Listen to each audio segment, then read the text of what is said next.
dosen pernah tanya sama saya, Ustadz, menurut Anda Bunda Teresa di neraka? Pertama saya tidak tahu siapa Bunda Teresa itu ya. Saya tidak pernah WhatsAppan sama beliau ya. Terus kenapa? Yang katanya dia bukan beragama Islam. Saya bilang, kalau dia bukan beragama Islam, meninggal dalam kondisi musyrik di neraka. Harus di neraka. Tapi dia baik Ustaz. Wanita penuh sosial, baik dan macam-macamnya. Kebaikannya tidak ada manfaatnya. Dia tidak baik, tidak berakhlak kepada Allah Subhanahu wa taala meskipun berakhlak kepada manusia. Islam menjunjung tinggi akhlak. Tidaklah aku ciptakan jin dan manusia kecuali untuk mentauhidkan aku, untuk beribadah kepadaku. Percuma seorang berakhlak mulia kepada manusia tapi tidak berakhlak kepada Allah Subhanahu wa taala. Mau baiknya kayak apa, tapi kalau dia tidak berakhlak kepada Allah, menyembah selain Allah, maka dia telah melakukan dosa terbesar, mengakibatkan dia kekal dalam neraka jahanam.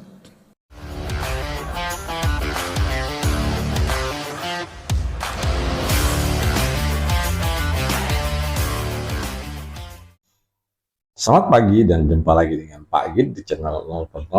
Pagi ini kita mendengarkan entah berapa lama atau kapan ini terucap ya oleh Firanda tentang Bunda Teresa. Jadi ada jemaatnya yang menanyakan tentang Bunda Teresa itu masuk Islam atau masuk neraka atau surga. Yang pertama, dia nggak kenal Bunda Teresa ya. Kemudian kalau nggak tahu ya searching dulu lah gitu ya.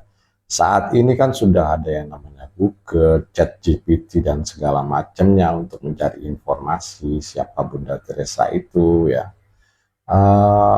Ya kemungkinan juga orangnya apa ya nggak mau melihat dunia luar gitu, sampai-sampai nggak kenal dengan Bunda Teresa gitu ya. Ya begitulah gitu kira-kira kalau diperumpamakan tuh, kalau peribaratan seperti katak dalam tempurung gitu. Jadi merasa besar, merasa benar, dan yang lain tuh disalahkan gitu. Oke lah kalau merasa benar, ini dalam setiap agama, orang dalam setiap agama itu mengakui kalau agamanya ini paling benar, oke, tapi kan nggak perlu menyalahkan agama lain, itu loh konsepnya. Jadi nggak masalah gitu merasa benar, tapi nggak usah nyalain orang lain gitu. Nah, yang kedua juga dia menyatakan kalau nggak pernah WhatsApp ya, kemudian menyatakan agamanya non muslim, dan ini intinya pembicaraan tadi atau tujuan ceramahnya tersebut mengarah kepada kekal di neraka karena tidak mempunyai akhlak terhadap Tuhan yang Maha Esa. Dalam konteks ini adalah persepsi Tuhan dalam pandangannya si apa namanya Firanda gitu. Jadinya kalau ya tidak muslim itu tidak masuk surga gitu. Tentunya hal ini kalau didengar ya zaman sekarang kan gini teman-teman ya, seperti ceramah-ceramah gini kan di videoin, di share ya, semuanya pasti gitu, entah itu Kristen, entah itu Islam atau Hindu, Buddha, itu segala macam kan banyak yang terjadi seperti itu, di video, di share gitu ya. Nah ini kalau didengar orang yang terutama Katolik dalam hal ini, nah mendengar Bunda Teresa seperti itu tuh gimana? Jadi Bunda Teresa tuh menurutnya tidak berakhlak terhadap Tuhan. Yang mana kita tahu yaitu Bunda Teresa ya, ya misionaris ya, yang kemudian mendirikan sebuah yayasan di Kalkuta sekitar 1950, kemudian mendapatkan hadiah Nobel perdamaian di tahun 1979, yang intinya juga mengangkat kemiskinan gitu. Jadi Kalkuta ini daerahnya daerah miskin di India sana gitu. Nah ini beliau itu ya, teman-teman bisa searching lah di Google atau di ChatGPT gitu. Nah, beliau ini tuh intinya memberikan rasa cinta kasih tanpa syarat kepada sesama manusia. Itu intinya. Kalau pagi ceritakan satu-satu momennya gitu ya, seperti misalnya ada yang berziarah ke tempat beliau gitu ya, terus melihat kamar ukurannya, kamarnya Bunda Teresa itu sederhana gitu loh. hanya sekitar 3x3, ada lemari kecil, ada tempat tidur kecil, cukup. Itu udah nggak berlebihan gitu loh. Jadi cara hidupnya sederhana, bahkan ya pernah menasehati Bill Clinton ya pada waktu itu, waktu Bill Clinton pada menjadi presiden Amerika Serikat. Nah, Bill Clinton tuh sempat dinasehatin oleh Bunda Teresa di suatu forum umum gitu ya. Beliau berbicara, kalau seks bebas dan LGBT ini diteruskan di Amerika, mau dikemanakan negara ini? Yang nantinya akan menemui kehancuran. Nah, seperti itu, maksudnya seberani itu Bunda Teresa terhadap pemimpin negara. Mungkin kalau di Indonesia nggak ada yang seberani itu. Gitu. Jadi seberani itu dan seikhlas itu pada kenyataannya. Kalau soal masalah konsep kepercayaan atau keyakinan itu kan hak orang masing-masing. Semua orang bebas memilih kepercayaannya dengan caranya sendiri-sendiri. Jadi intinya Bunda Teresa ini kalau kita gali gitu, cinta kasih tanpa syarat, itu yang diberikan Bunda Teresa. Kalau kita sedikit balik ya ke katakanlah ke Quran gitu ya teman-teman ya. Nah, di situ sebetulnya ada gitu ya di Al-Maidah 69 atau Al-Baqarah 62 itu mirip lah ya. Pak kita akan bacakan. Sesungguhnya orang-orang beriman, orang-orang Yahudi, orang-orang Nasrani, dan orang-orang Sabi'in, siapa saja yang beriman kepada Allah dan hari kemudian, dan berbuat baik, maka mereka akan mendapat ganjaran dari Allah dan mereka tidak perlu khawatir dan bersedih. Nah, dari ayat tersebut itu menandakan gitu. Jadi agama itu adalah suatu bentuk kepercayaan atau kita mengimani sesuatu. Jadi yang dikatakan di situ ya Yahudi, Nasrani, Sabi'in itu orang-orang beriman, bukan orang-orang nggak beriman. Jadi kalau kita singgung sedikit tadi dari Al-Quran ya seperti itu ada ayat yang berbunyi tentang itu. Itu kalau nggak salah tuh di Al-Baqarah 62 dan Al-Maidah 69 itu bunyinya mirip lah seperti itu.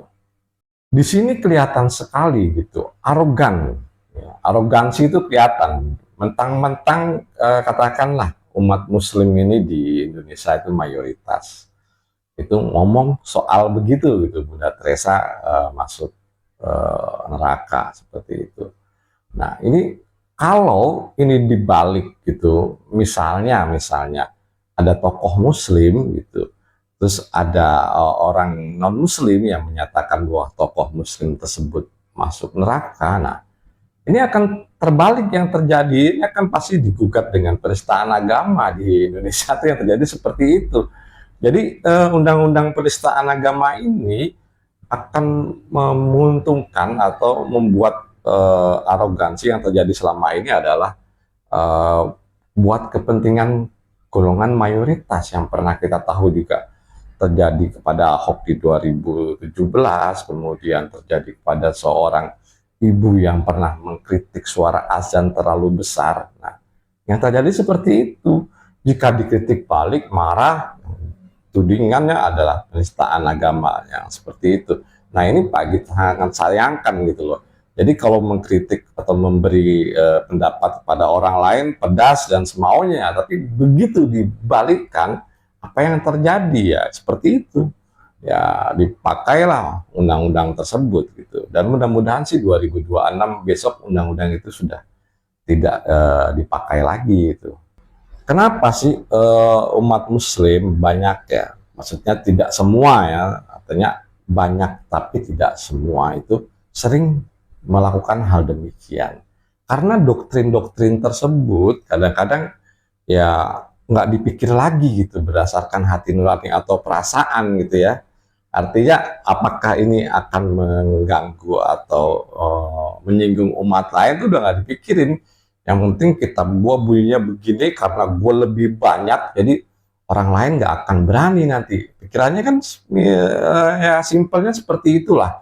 Karena pasukannya banyak, orang lain nggak berani ya ngomong semaunya aja gitu, yang intinya juga ini membuat umat lain tuh merasa tersinggung ya, pasti tersinggung lah gitu. Dan selama agama dipakai untuk menyatakan masuk neraka, masuk surga, halal, haram, cuma konsepnya seperti itu saja, ini tidak akan memajukan gitu, nggak akan memajukan budaya, tidak akan memajukan toleransi, tidak akan memajukan peradaban. Yang ada ya seperti itu, orang lain salah, menyalahkan orang lain ya, menyatakan dirinya benar. Oke lah ya, tadi pagi bilang menyatakan diri benar tuh nggak ada masalah, karena semua orang pada intinya itu punya ego tersebut ya, menyatakan dirinya benar, tapi kan nggak usah menyalahkan orang lain itu. Dan justifikasi demikian ini kebanyakan terjadi oleh Islam yang bersekte seperti ini ya. Teman-teman bisa ketahui lah ciri-ciri mereka seperti apa gitu. Pokoknya yang tidak mereka lakukan, jangankan beda agama gitu aja ya, beda istilah, beda tafsir atau beda pendapat, itu yang lain salah gitu. Pokoknya dia yang benar. Nah, orang-orang model ini sebetulnya membahayakan, artinya bukan cuma membahayakan dalam pendapat dan segala macam, artinya nanti urusannya tuh ke intoleransi, ujung-ujungnya nanti ke sana gitu. Mereka nggak peduli apa yang mereka lakukan, karena menurut kitab ini adalah benar, menurut kitab B ini adalah benar gitu. Yang mereka tidak mengoreksi lagi melalui atau menyaring lagi lewat akal pikiran yang mereka punya. Baik, kita ambil kesimpulannya teman-teman. Pernyataan Firanda ini ya menurut Pak Gid menyayangkan gitu. Kalau dia nggak tahu siapa Bunda Teresa gitu, ya nggak perlulah mengatakan nggak pernah WhatsApp-annya. Kalau kita melihat juga Bunda Teresa itu meninggal di 1997 gitu ya, belum ada WhatsApp pada saat itu. Dan kalau dia nggak mau tahu ya nggak usah dijawab gitu, atau dialihkan ke pertanyaan yang lain gitu. Dan tidak usah juga istilah menjustifikasi. Kalau belum tahu, pokoknya agamanya beda, langsung masuk neraka gitu. Padahal dia apa yang dilakukan Bunda Teresa dia nggak ngerti sama sekali, dan belum tentu yang dia katakan itu iya maksudnya dalam hal ketuhanan gitu. Barangkali ya bisa saja terjadi bahwa ketauhidan yang dimiliki Bunda Teresa lebih dari ketauhidan yang dimiliki oleh Firanda. Ini bisa saja terjadi. Kita nggak tahu dalam seberapa dalam tentang pengetahuan tauhid dan pengamalan tauhid gitu ya. Di dalam kehidupan sehari-hari itu kita nggak tahu. Jadi jangan mentang-mentang bahasa Arab pakai dengan merek Islam itu yang paling tauhid ya, nggak gitu juga gitu konsepnya. Belum tentu orang yang beragama lain ini tidak bertauhid yang seperti dipikirkan oleh Firanda, yang dinyatakan adalah tidak berakhlak kepada Allah. Ini belum tentu, karena hal tersebut itu hanya Tuhan yang tahu. Kalau sampai dia berani menjustifikasi seperti ini, nah dia paling tidak dia sudah menjadi Tuhan kerdil gitu, yang justifikasi orang dengan data-data atau sekedar buku gitu. Padahal kalau kita lihat kedalaman dari agama itu nanti jatuhnya ke spiritual. Spiritual itu bukan hanya dilakukan dengan membaca buku, tapi dengan praktek, dengan kemanusiaan, dengan melakukan ritual-ritual lagi yang lebih dalam gitu ya, katakanlah seperti bertapa dan puasa dan segala macam lah. Ya kalau kita lihat Nabi Muhammad pun beliau bertapa juga di Gua Hiro gitu. Nah, hal-hal seperti ini kan tidak dilakukan. Mereka hanya tahunya sekolah belajar yang baca tulis itu, tapi tidak melakukan hal-hal yang sifatnya spiritual, merasakan penderitaan orang lain seperti Bunda Teresa gitu. Mereka nggak mengalami, tapi hanya justifikasi dari doktrin yang mereka punya. Menurut Pak Gid ini cukup sekian dan terima kasih.